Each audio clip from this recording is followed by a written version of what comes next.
Morning. Morning. Don't feel I'm ready yet. The music stopped abruptly. So, yes, I'm ready now. Okay, so I think that in cultures like our own that value above all else the attainment of an ever-increasing net worth, we too easily forget the value of friends, the incalculable worth, really, of relationships in which we might be ourselves and know that it is safe to do so. Friendships in which the only agenda is friendship itself.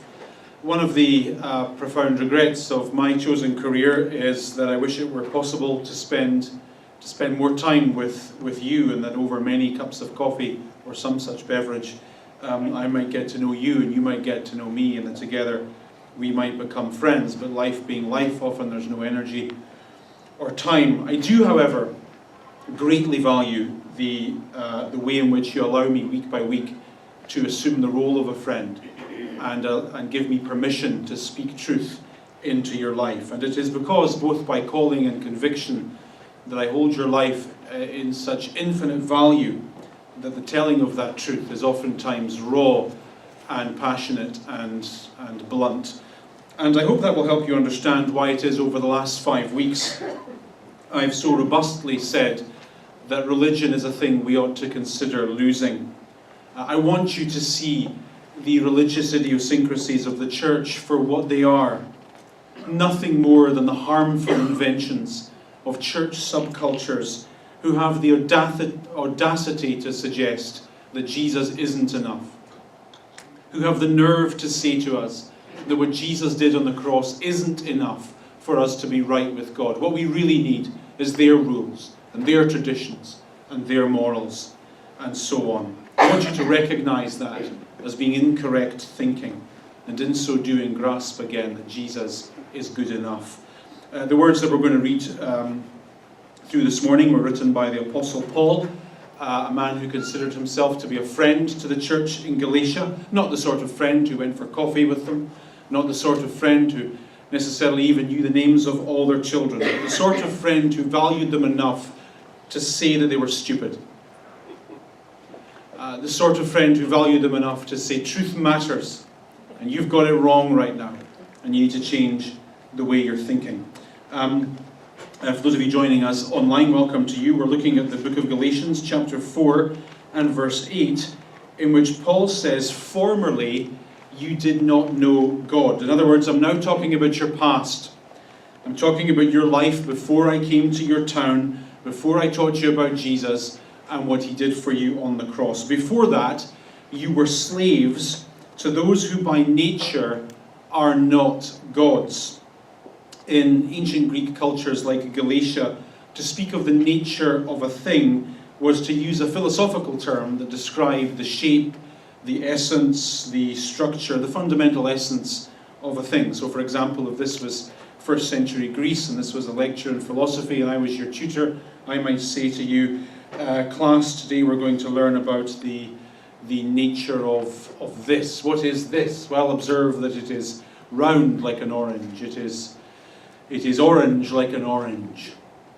It looks like an orange. It tastes like an orange. It smells like an orange. It feels like an orange to the touch. I would therefore suggest to you that it has the nature of an orange and that it is therefore an orange. You with me so far on what this is? This is not by nature an apple. This is not by nature a carrot. It is an orange. So look at what Paul is saying, back to the scripture. You were slaves to those who by nature are not gods. You understand, of course, that when the story of Jesus arrived in the cities of the first century, it did not arrive in a vacuum. It arrived in cities that were packed full of temples dedicated to the various gods and goddesses of the Greek and Roman pantheons. And Paul says that those gods, whose rules, whose traditions, whose morals you used to be so devoted to, are, in point of fact, no gods at all. They don't have the nature of a god. They have the nature of a stone. The temple of Artemis that you used to go to, the temple of Dionysius that you used to go to, and used to bow before those statues are by nature stone and not by nature God. Then he says in verse 9, next sentence, but now that you know God. Look at how this sentence flows. Next sentence, Dave, sorry, I'm jumping. But now that you know God. And then look at what he does. He corrects himself. He's about to say something that could be misconstrued. He's talking to his friends, and he doesn't want his friends to get the wrong idea. And so he says this sentence to the church, to people who used to be this thing. And he says, now that you know God. And he says, oops, that wasn't what I meant to say. Because what I just said, you might get the wrong idea. You might get the wrong idea that you being right with God is a matter of your own discipline and your own spiritual entrepreneurship. Whereby you got to a place probably in your mid-40s, because that's when all the crises tend to come, where you looked at yourself in the mirror and you said, you know what, my life isn't going according to plan, but that's okay, because I've got a new plan. I'm going to go on a spiritual journey and figure this whole life thing out. And I'm going to get a one-way ticket to Goosefart, Saskatchewan, and I'm going to go into a forest, and I'm going to sit by a river, and I'm going to meditate, and I'm going to pray, and I'm going to figure this whole thing out. I'm going to seek God. I'm going to search for God. And I'm going to do it so sincerely and so seriously that at the end of my searching and at the end of my seeking, I will know God.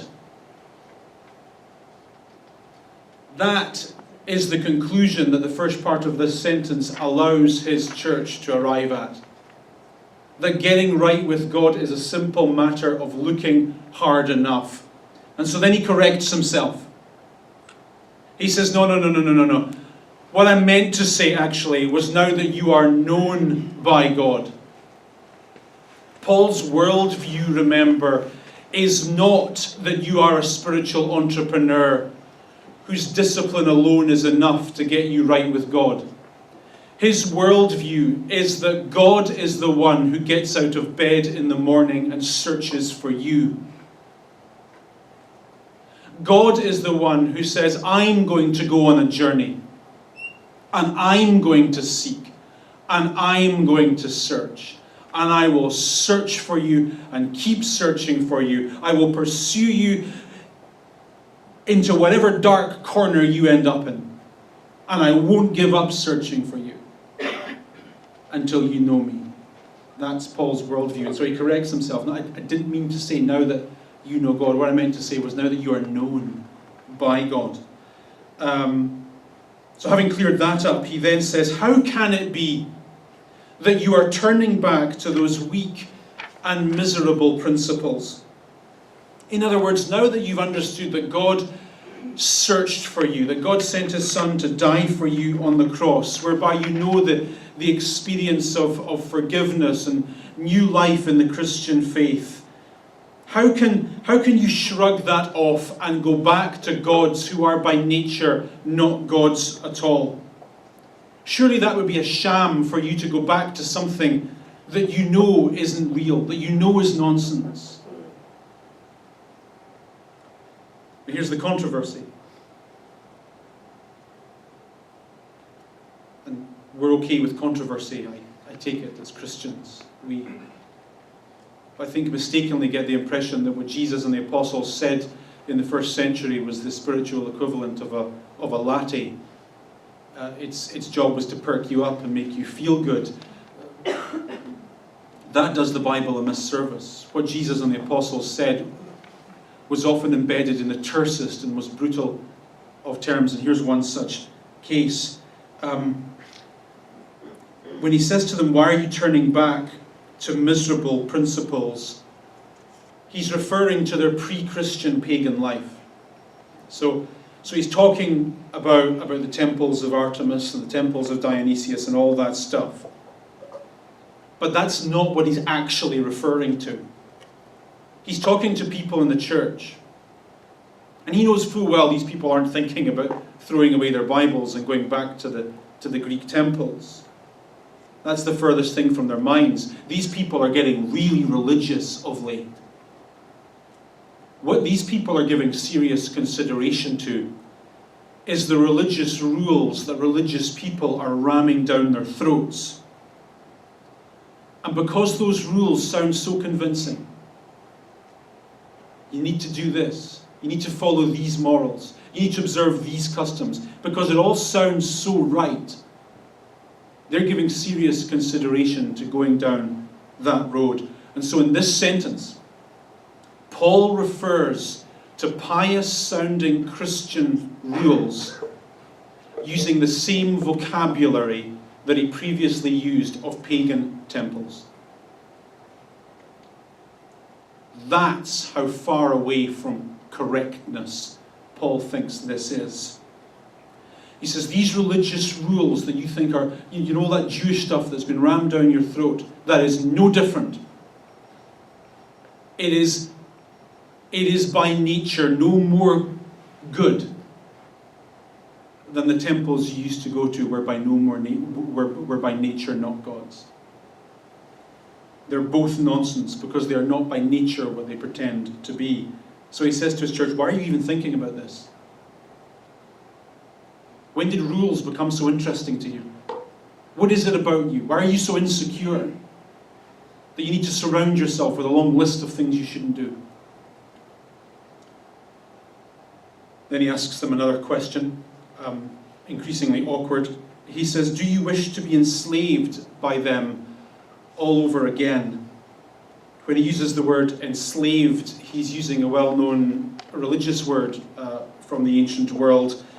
The religiously keen in Greek and Roman cultures were called slaves of their religion. Their life was dictated morning to evening by the demands of the Greek and Roman gods, and those demands were pretty onerous. The Greek historian, I forget who, it doesn't matter, you'll never have heard of him anyway. Herodotus, you probably have heard of him. Anyway, he said that these people live by a fearful cowardness to the gods, a fear which humiliates and crushes a man. And I think many of us come from a religious environment that has that effect on us. Perpetually afraid, petrified that we're not correctly observing all the rules that are rammed down our throat on a Sunday morning. And that's no way to live. So here's my question Paul asks the church. Why would you want to go back to that when that had such a negative impact on your life? Why would you want to go back to a church subculture whereby you were terrified that one wrong move on your part would render you out of favour with God? Got to read the right version of the Bible, got to wear the right clothes to church on a Sunday, got to stop going to those places, got to stop hanging out with those people, got to say the right bad buzzwords, got to avoid the right habits, got to live within the right rules. Otherwise, I won't be right with God anymore, and God won't like me. Do you want to go back to that? To that place of continual insecurity,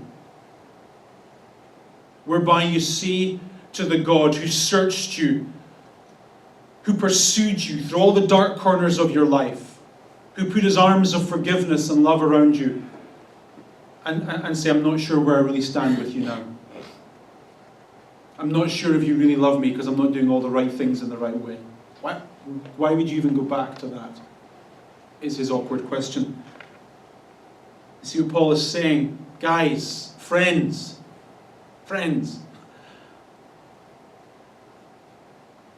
I told you about Jesus. I told you about how Jesus is the solution to God's anger. How Jesus is the answer to your sin. And I told you that thing Jesus did is enough. It's enough for you to be forgiven, for you to be set free, for you to be right with the God who is your judge. I taught you that from your perspective, there's nothing that has to be done because Jesus has done everything.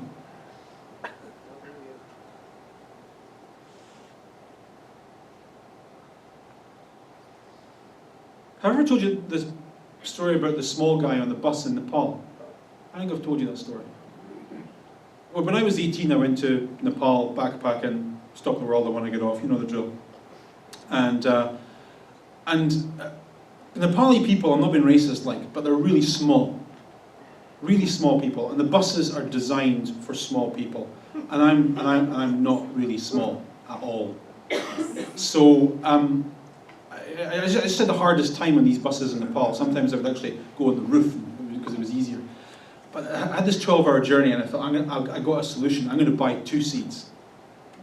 They were like a cent each, so I could afford it. So I bought 2 seats on this bus, and I was stretched out, and it was cool.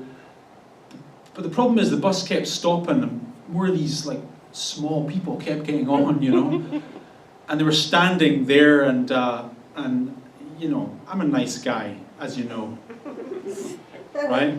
Right. Right? Thanks, Leslie. Yeah. Everyone else was way too late coming there. So I said to this guy, sit down, right?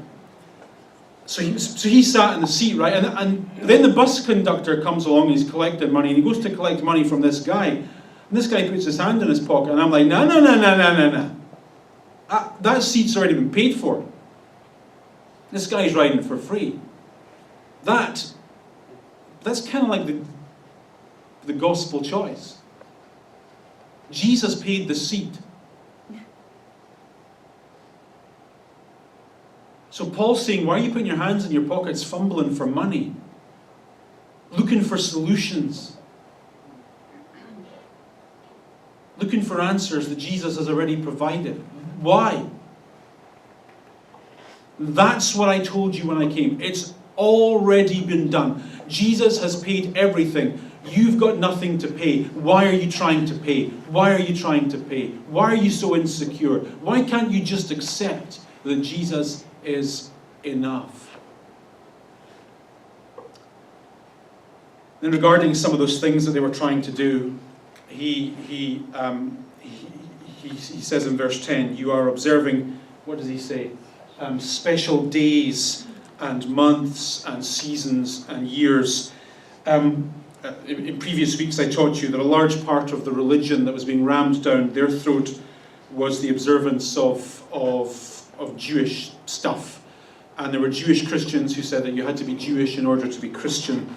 And a part of that Jewish religion was the observance of all these special days and festivals and so on and so forth. And as with so many things, on one level, there's nothing wrong with doing certain rituals at certain times of the year. Just this week I was talking to someone from an Orthodox background who was telling me that in his culture, the run-up to Easter involves fasting, and then during Easter week there's church on steroids, like every day of the week there's church stuff on. And then on Easter Sunday there's a huge meal with lamb, and it's all part of the festival. And is there anything wrong with that? Absolutely not. Special festivals are special, and special is good. Why not? Fasting, probably a good idea. Lots of church services, okay. Roast lamb for Sunday lunch, absolutely. Absolutely.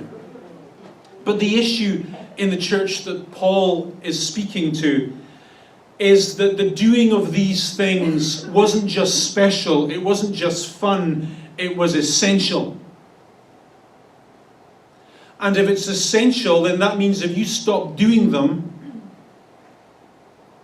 then somehow you're not right with God anymore. Somehow you're out of the club. Jesus alone isn't enough to get you in the club. You need our special things, our special rules, our special rituals. And so Paul in verse 11, in a moment of raw emotion, says to them, I fear for you that somehow I've wasted my efforts on you. Have you ever felt that you wasted your time on someone? I'm so glad you didn't look at the person next to you when I said that. Do you know what I mean? Can you think back to that situation where looking into the life of a friend, It was so obvious to you what they needed to do. It was so obvious.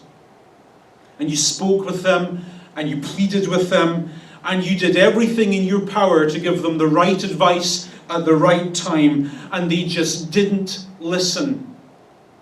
And having shut themselves off to your wisdom, they just went ahead and made all the stupid moves that you advised them not to make. If you know something of that frustration, then you know something of what Paul is feeling in this sentence. Friends, I taught you about Jesus.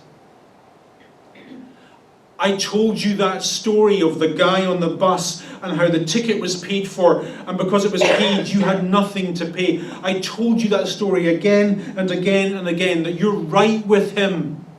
That in this moment, right here, right now, God accepts you. God forgives you. God loves you. That the sins of your past, of your present, and of your future are all forgotten because of what Jesus did on the cross. And having understood that, you signed up again for anxiety, for insecurity, for the fear of being not right with the God who did so much to demonstrate his love for you. And you think religious rules are the answer to that. So he says in verse 12, I plead with you, brothers, become like me, because I became like you. When Paul visited this church, although he was a Jew, he chose not to live like a Jew. And he made that choice because he didn't want these people to think that his rules were necessary for them. He didn't want the Jesus story to get tied up with not eating bacon or getting circumcised or any of those Jewish things. And so he says, I became like you, so you become like me. Be free of religion. Be free of the rules. Shake all that stuff off. Do what I did. Then he says, you've done me no wrong. In the ancient world, friendship was a widely discussed subject. And one of the most often quoted sayings in that discussion was that becoming like a friend is a true sign of friendship. You know how it is, you hang out with someone for long enough, you begin to become like them. Bad news or good news, depending who you hang out with. So Paul he's just reminding them here, I'm your friend. But you need to stop allowing the wrong people to speak the wrong truth into your lives. Be like me. Become like me. Be free of religion. I'm done with religion. You be done with it too. And then speaking of their friendship, he says in verse 13, as you know, it was because of an illness that I first preached the gospel to you. Odd.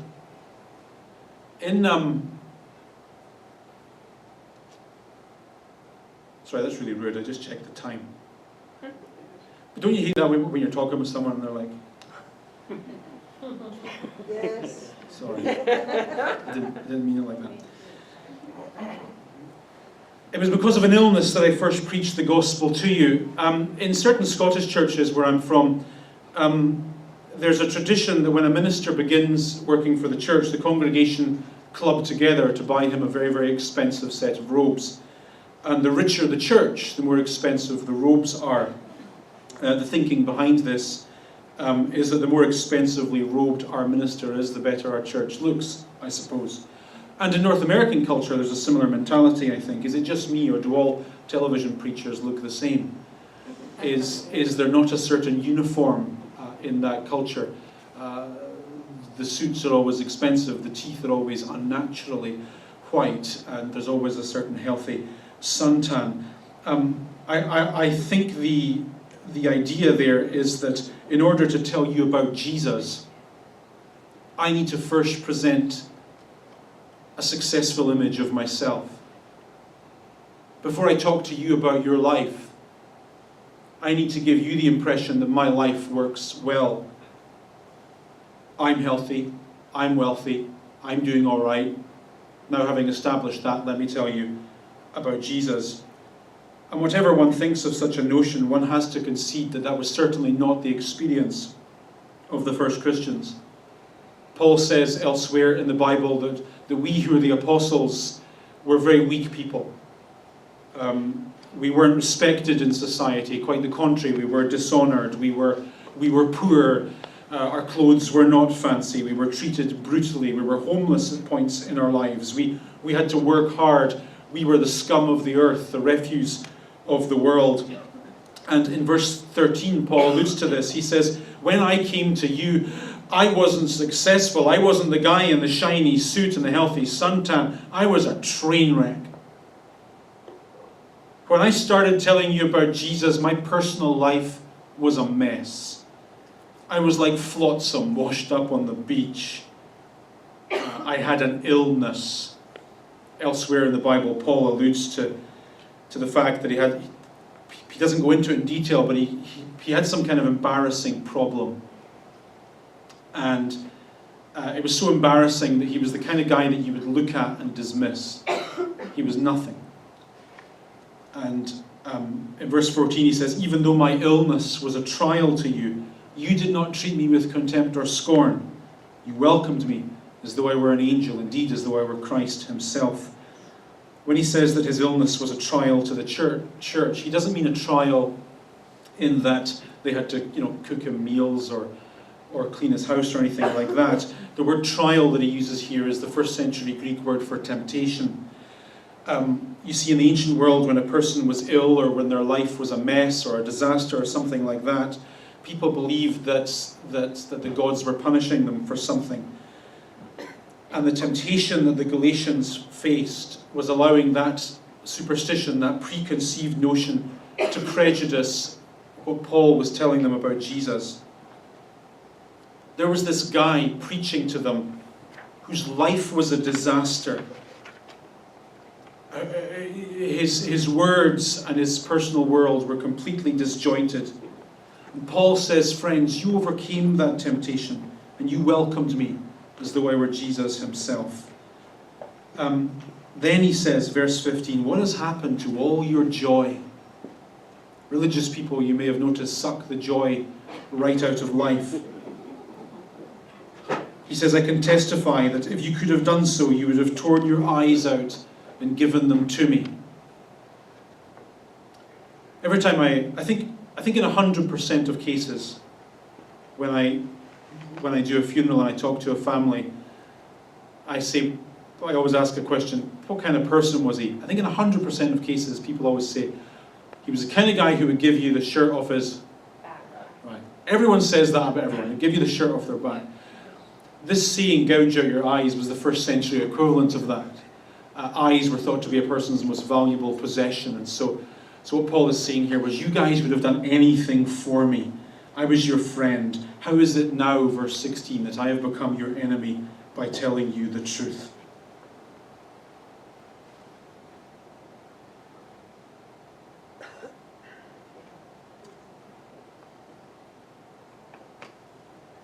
All I did, he says, was call those people liars. They demeaned the work of Jesus on the cross by suggesting you had to become religious. All I did was call them liars. Why are you disliking me so much now? And then in verse 17, he talks about all those religious people who are ramming those religious things down their throats. And he says those people are zealous to win you over, but for no good. What they want is to alienate you from us so that you might be zealous for them. It's fine to be zealous, provided the purpose is good. This is the language of courtship. It's good to be courted by a person for good reasons, but not by a bad person for bad reasons. This is what Paul is saying. These people who are all over you right now, they're not your friends. They have an agenda. They have their fringe issues that they want to become your fringe issues. They're not genuinely for you. They have an agenda. And you need to be aware of it. They want to take away your freedom and make you religiously insecure just like them. They're not your friends. They're not concerned about you. They're concerned about themselves. I have a few more pages I can say, but I think I'll stop there and ask if there's any questions in any of this. Any questions in any of that? Well, the opposite certainly isn't true. I don't think anyone wants a friend who's always in your face and in your business. That just gets really tiring. So let's take it as read that we all have issues, and let's take it as read that there's all areas of our lives that we could improve. We're okay so far? Yeah. Okay, good.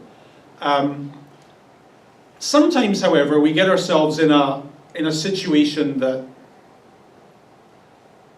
we really could use a little bit of advice. Sometimes.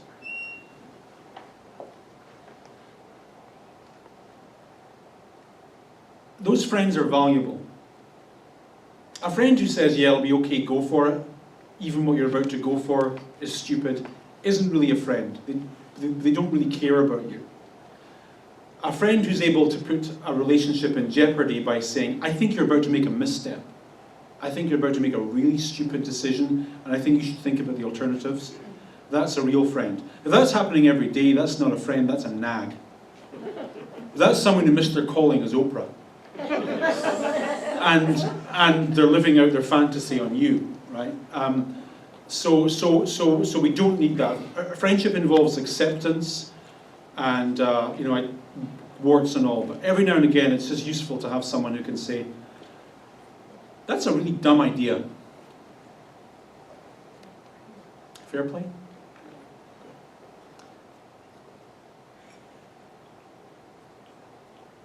Our Father in heaven, we, in faith, accept your acceptance of us. We accept your love. We accept your forgiveness, your cleansing. We accept your righteousness. We choose in faith not to cheapen your gift by trying to pay for it. We choose in faith just to say thank you and embrace it as the most valuable thing on earth.